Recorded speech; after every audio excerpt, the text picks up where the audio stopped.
Hey everybody, welcome back to the Jacob Sheriff Podcast. Today we have a special bonus episode for you, and I wanted to just stop in here and give you a little bit of context for what this is. So last week we were in a staff day here at the church and had a training day where Pastor Jacob shared some really awesome content about trust. And I just thought it would be really cool to share this with you as our podcast listening audience. And get a little bit of a sneak peek of what it's like to be inside one of our staff meetings and to hear Pastor Jacob share some really, really helpful content on how we relate one to another, how we walk out our leadership covenant. And so we're going to get into that really soon, but I wanted to give you just a heads up of what to expect. There are parts in the message where he tells us to kind of talk to our neighbor about specific actions that we might need to take or specific things we need to hold each other accountable to and things like that. If you hear that, I'd encourage you to get a journal or something and kind of jot down your own responses to those things. This was originally presented to a group of staff members here at the church, and so it's not necessarily formatted for podcast specifically, but I still wanted to give you a chance to hear it, and we'd love to hear your feedback. If this is something that you'd like to hear more of, please just let us know. And without further ado, let's just get straight into the content. Enjoy. Just keep in mind, what you're signing up for is pain. And I have no problem inflicting it. It's been properly inflicted upon me, and so I have no, because I can see the growth on the other side of the pain. And I've gotten to experience that. And God has done a lot in my life of challenging me, and it really is like a death and resurrection. That every bit of significant growth in my life has meant the death of something. Often my ego is usually the first death. My pride is what has to die. But development is something that is getting and will continue to get integrated into the fabric of the staff. And it'll come in small forms that everybody will experience. Just by being on staff, my hope is to put you through just enough development to keep you somewhat growing, but then provide opportunities for where you can choose. Occasionally, it'll be chosen for you. But for the most part, you can choose to engage in, to grow, and improve in your leadership. I don't think, though leadership, there is a gift that is a grace in people's life. I think anybody can grow, and anybody and everybody can grow as a leader. I don't think just because you have a gift, and some people might not have that natural gift, doesn't mean you can't grow. And I've seen it time and time again. People that do not have that gift can still grow and get better and be a wise steward of the leadership and authority that they do have. Okay, so it's with that I want to hone in on one of our key values as a church, and that's trust. And so we're going to do a little bit, kind of a small version of some development. And some of you, maybe even many of you, have heard this, gone through this, done portions where you've learned this. And this is one of those moments that when you have learned something and you feel the temptation to posture yourself towards, oh, I already know that. That is your new development opportunity. And there's so many things that I want to see as culture, and what I've started to say, because it's been hard learning for me, is something is not cultural until it's on the other side of annoying. Because the one thing I can tell you, I'm okay being boring. I'm a dad. I'm fine with that. Fun is not a core value of mine. So I'm okay being boring. I'm even okay being a little confusing. I can clarify that. But I have a hard time being annoying. Does anybody like, I mean, you're not a junior high boy anymore. Like, well, maybe ever. Like junior high boys, they like being annoying. They don't mind. Not all of you were little brothers. Little brothers don't mind being annoying for a period of time, but eventually, you just don't want to be annoying anymore. So as a leader, that's a very difficult wall for me to push through. When I say or do something that I can see causes annoyance, which is my development now, is knowing, because as a leader, I love to venture into new ideas. Part of the wiring that I have is the wiring of a learner. I love to learn. I love to learn what I want to learn, though. I don't just like learning in general now. But I love to learn. I love new information. I love, part of even from my Strengths Finder is that I like to be confused. Like, I like to hear things that make me go, because it activates something in me to try to figure it out. And it was a hard learning to realize not everybody likes that. As a communicator, I think I'm doing you a service when I confuse you. Like, I'm providing an opportunity. And then to see so many people like not take that opportunity, that was a hard learning for me. And so I like to go on to new things. I like to hear things that are complex and thought-provoking. And so being annoying about repeating something simple over and over and over is difficult for me. But one of the things that makes our church is our leadership covenant. And our leadership covenant, built on honor, unity, and trust, is something that we are to never get away from. We are to never stray too far from. And now, having sat in this seat of responsibility for a few years, I'm ever increasing in my gratitude and appreciation for this being given to me. For decades of a foundation being laid with this relational covenant.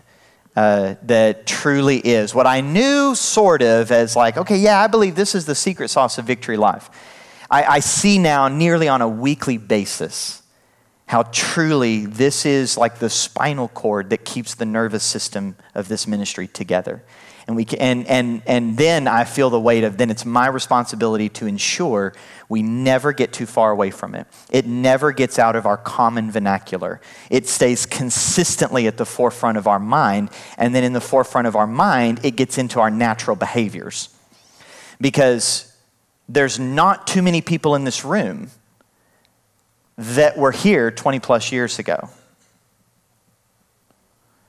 And there's even fewer who were here in the early stages where this was getting developed. It's like 2. So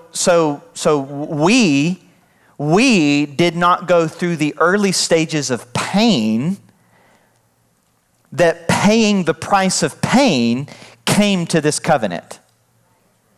It cost the leaders who cultivated this covenant, it cost them something. Covenant is not just a mental commitment. It's something that has to face the fires of hardship and resistance. And I was not forged in the early fires of this coming to existence. It was an inheritance. And there's a danger in receiving an inheritance too early. See Luke 15, prodigal son. And so I received this very intentionally as an inheritance. It's an inheritance. But I'm called to steward it. And my hope is that it gets so integrated that we see that not as I steward it, but we steward that. That we take responsibility for that. We continue to integrate it. But what's important about this covenant is it's not hard to have memorized 3 words: honor, unity, and trust. You can even put it in an acronym, HUT. If that's what helps you make it more memorable. That's not hard.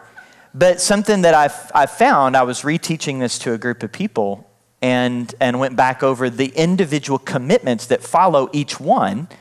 And then I remembered, like, these also need to be reminded of. Like, we need to keep these at the forefront, not just the idea of honor, unity, and trust, but we don't get to make up the definitions of honor, unity, and trust. Those have already been defined. And part of the commitment, specifically with trust, there's 3 specific commitments that come when we talk about trust. One, this is what we are covenanted with one another for. Making a commitment, which means it will be tested. And we're committed to this. The first one, under trust is that we remain open to correction from those who love us. And there's always more to each one of these lines, but this is a good enough summary. This is what we've committed to one another, is that we're open to correction from those who love us. Now, if you're not convinced the person loves you, okay. But here's the deal. If they're in this room, you have to be convinced that they love you. You might not believe it, which is what we're going to talk about here in a minute, but that means we're open to correction. None of us are above correction. None of us, none of us, none of us. There's not a single person in this organization above correction. And many times you have to willfully choose to come under correction because people get nervous about correcting one another. We're going to talk about how to do it, but we have to remain open. You have to remain open. And it's painful and it hurts and you're going to get frustrated, especially if you're very articulate. Like if you know how to, I did not realize that not everybody knows how to take thoughts and turn them into words. And I didn't realize that until I'm married and my wife is struggling to put words to her thoughts and I could outwit her. And every argument I won, I realized I don't think I won. And so I had to learn how to be patient and listen and humble myself and help her put words to what her thoughts are. Her thoughts are very clear to her. And when she gets it out, it can be very clear and very painful when it's correcting me. And I don't get to use my wit to outwit her. I need to remain open to correction. Okay. And the second one, we will not receive accusations against one another. We're not going to do it. You're just not going to do it. You align yourself and partner with the wrong spirit when you align with accusation. There is one accuser, and it's not the Holy Spirit. And then we commit to the 5-day rule concerning offenses. And that one requires a little more work because you can try to wiggle your way out of it. Well, I'm not offended. Yeah, I'm upset, I'm hurt, I'm frustrated, but I'm not offended. It's like, sorry. Offense covers a wide range of feelings. How about all of them? Whatever it is, we all deal with it within 5 days. Okay? Which is hard. And so I'm going to help you try to get how to work through this. Okay, so take a moment, just 30 seconds. Think of someone you trust, and you trust deeply. You really trust them. Think of that person. Okay, now let's take 60, 90 seconds and just person next to you. If you're in a group of 3, fine, but no more than 3 because I need this to be 90 seconds.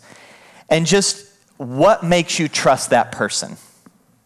Go, talk. And if you're digital, if you're in watching online, pair up as best you can there. If you're by yourself, I don't know, call someone. You got 90 seconds. What makes you trust that person? What's the quality? What made you trust them in the first place?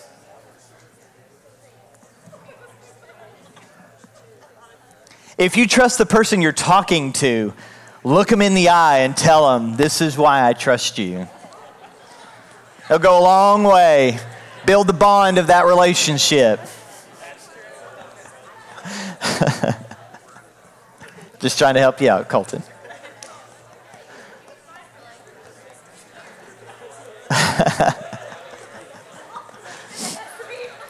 If you're talking to your spouse, don't get sappy, okay? Now's not the time. Okay.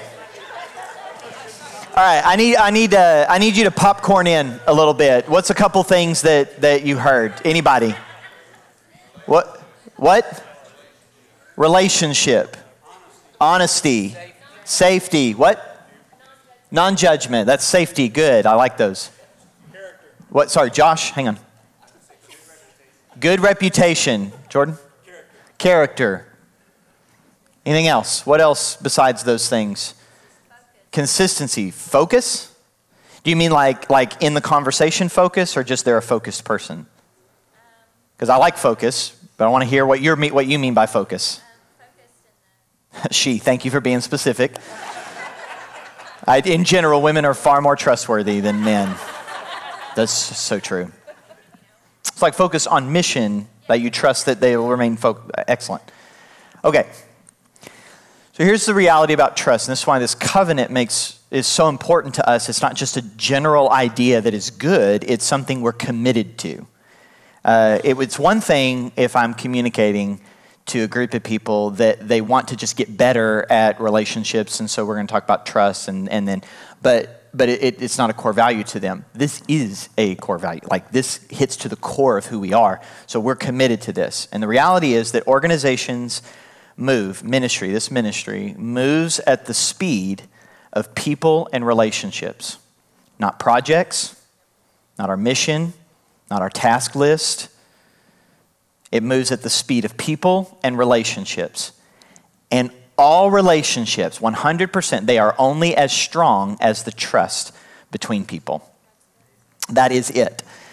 Relationships are only as strong as the trust. So you can always gauge the strength of any relationship on the lowest level of trust between you. So when there's two people, there's two levels of trust, one from each. Whatever the lowest level of trust is, that is the strength of the relationship. And so when we're after seeing people transformed by Jesus, seeing communities transformed by Jesus, we're a ministry, an organization on mission. And we want to see the kingdom of God advance in transformation into our full community and city. And we will only do that not by the speed of our charismatic gifting. It's a core part of it. It's an important piece because this is a spiritual battle we're in. But that mission only goes not as fast as we can achieve our projects, though we have projects that need to move forward that will contribute. But there's no project, there's no task that is going to move the organization or ministry forward that doesn't involve people and relationship at some level. And will only go as fast as the trust that's in between people. And so to maintain the relational integrity necessary to operate as a team, we have to choose. This is a choice. We choose to trust and be trustworthy. There is nothing complicated about this. It's just hard. Because it's a choice. And I'm going to give you a few ways of understanding that. The relational integrity is the choice of trusting and being trustworthy. Okay. The way to see this with all interactions and all relationships is often there is a gap between your expectation and your experience. Absolutely. With any relationship, you have expectations. And then you have experiences based on those expectations. You don't always know you have those expectations. And that's part of the key of most relationships, especially marriage, is you have so many unknown expectations that like marriage is just the constant discovery of your expectations. And so there's a gap often in your relationship between expectation and experience. One of the best ways to learn that, especially in marriage, is when you feel disappointment. That's one of the key triggers to understand there's a gap. And then that's when you go on the hunt to discover, did I have an expectation? Did I clarify the expectation? Did I even know that this expectation was driving me? But that's the way relationships work, is there's an expectation and there's experience. And that gap is caused all the time with every relationship. And you choose what to put in that gap. That's your choice. You choose what you place in those gaps. And that choice determines the integrity of the relationship. Your relationships are only as strong as the trust between you. And the integrity of that strength is determined by what you choose to put in that gap. And you can choose to fill that gap with trust or fill it with suspicion. And it happens all the time in 1,000 ways every day. Constant gaps and constant choices that you're making on what to fill the gap with. You just very familiar and popular 1 Corinthians 13 talks about love. And Colossians 3:14 says that above all we're to put on love, which binds everything together in harmony. And one of the ways that the Apostle Paul explains and describes trust, or describes love, is it always trusts. It chooses to trust, to put forward trust. So when we fill the gaps with anything other than trust, we are eroding a healthy relational culture.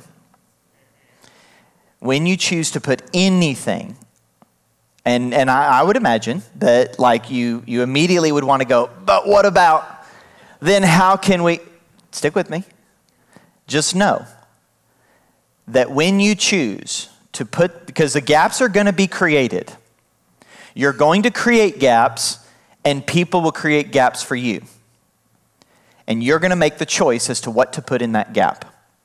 And if you put anything other than trust inside that gap, you're eroding that relationship. And that over the course of time in multiple relationships, because if you think about the network of relationships we're all in, everyone has some relationship with everyone else on this staff. So it isn't just like you and your team. It's every one of your teammates together. And then every one of the staff members on your team connected with every other staff. There's hundreds of relationships. And when you're choosing to put anything other than trust inside that gap, you're eroding a healthy culture. So how do we do this? 3 commitments. There's 3 commitments we make when we think about trust. The first one, when there's a gap, this is a commitment we're making to one another. So when it comes to our covenant of trust, how do we do this? We commit that when there's a gap between what I expect and what I experience, you commit to filling it with trust.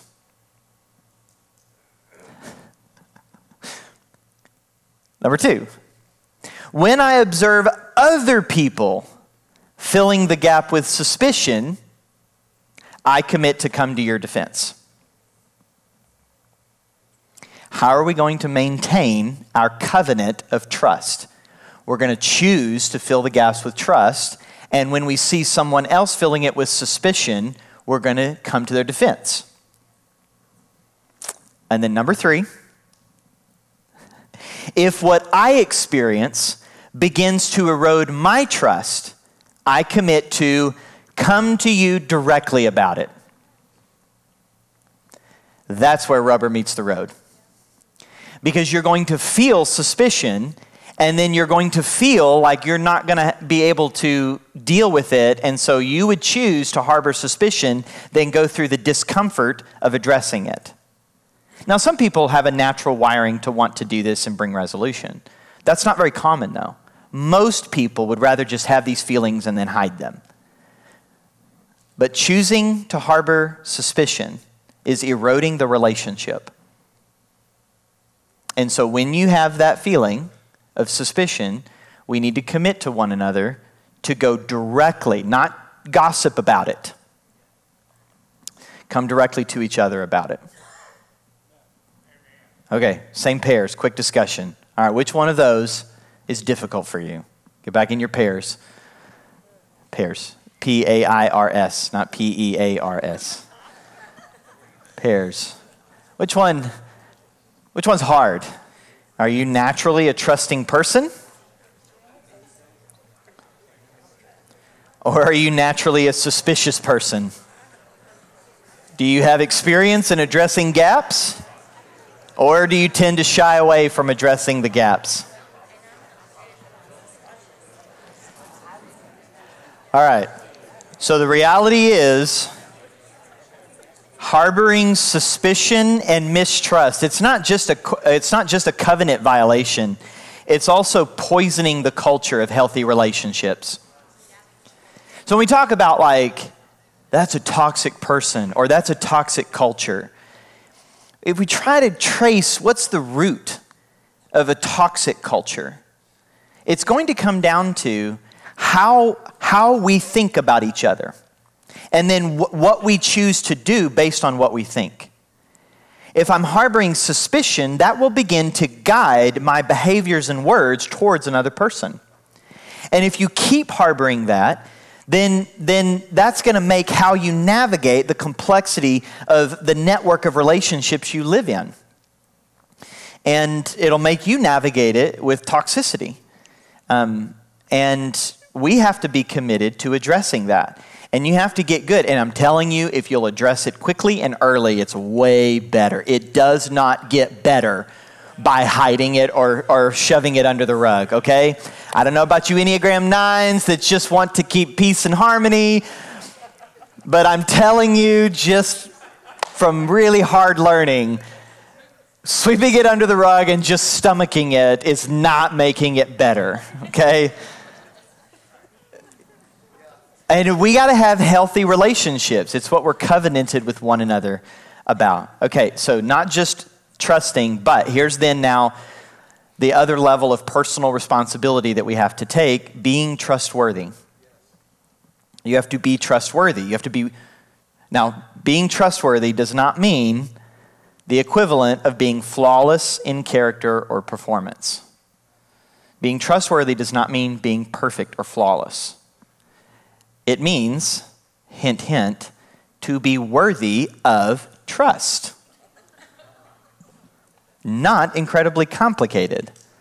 But how hard is it to live that, being trustworthy? And here's the best way to become a trustworthy person: to address the gaps you've created proactively.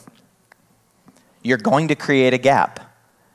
And I revert back to my kid self, my teenage self, which is, I've created a gap, but I think I can fix it before anybody knows about it.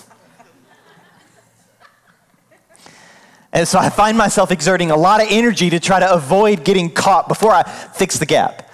And that's just not, it is not made for healthy marriage. I will put it that way. So being trustworthy means being worthy of trust, and a trustworthy person addresses the gap. So here's the 3 commitments we can make for being trustworthy with one another. First one, I commit to do what I say I'll do. And when I don't, I will tell you. Because guess what? You're possibly going to overpromise and underperform occasionally. That's highly possible. So when you see the second one, I commit not to overpromise and underdeliver, but if that's where I'm headed, I will tell you. The achiever and the high performer in some of us is like, no, I can do it. I don't want to humble myself and admit I can't. I can do this. And then I get the phone call when I didn't do it and I underperformed. And it's terrible. It's way more humiliating to be called on that than it is to humble myself and say, hey, I'm headed towards under-delivering. I'm sorry. And then commitment 3, if you confront me about the gaps I've created, I commit to tell you the truth. Okay. So remember our covenant. We remain open to correction from those who love us. The posture we are to assume with each other is that confrontation, or even at the level of correction, is coming from a place of love. That's what you have to assume about your teammates. Because if you don't assume that, you'll be a cynic. And the cynic is ready to defend themselves. And now you have proven to not be trustworthy. when you get defensive. And so the posture we're to assume for one another is that when I'm confronted, not make excuses, not shift blame. Blame shifting, dear Lord. I mean, we're all guilty of it. We have to admit that, okay? We're all guilty of it. We all try to shift blame. We don't like accountability. You can say you like accountability until you're held accountable. And then no one really likes it. You want to wiggle out of it. And we start finding ways to shift the blame. Well, I did this, and well, this person didn't do this, and this. Okay, yeah, fine. I have to deal with my children with that. I don't want to deal with a staff member, and I certainly don't want you to have to deal with me like a child. If there's something that definitely irks me, it's being talked down to. And if I start trying to shift blame and make excuses, then it's possible the person holding me accountable or confronting me is either just going to give up, fine, whatever. What did that do to the relationship? Or they're going to come at me like a parent. I have a dad who comes after me, okay? I don't need more. All right, quick 90-second discussion. Those 3 commitments. Go ahead and keep those commitments up there. Get back with your pairs, P-A-I-R-S, pairs. Okay, which of those commitments? Maybe tell a story. Which one of those is hard? No one wants to admit that you lie, you know? But like, we don't always tell the truth. So which commitment? Have that quick discussion. Which commitment's hard for you? All right, and before you're done with the discussion, I want you to note one takeaway that you need to implement in the next week from this discussion. What's one thing you need to walk away with and do? One action item or one takeaway. And say it to the person so that there's accountability. And your commitment can't be, well, I need to think about this some more. Well, that's it, everybody. I hope you enjoyed that bonus episode of the podcast today. Hey, if this content really blessed you in some way, or maybe you have questions, maybe you want to ask how we actually walk this kind of thing out, please just leave us a comment. We'll do our best to respond as quick as we can. And maybe this is something that kind of piqued your interest and you'd like to have a full episode where we kind of go in depth and discuss these things.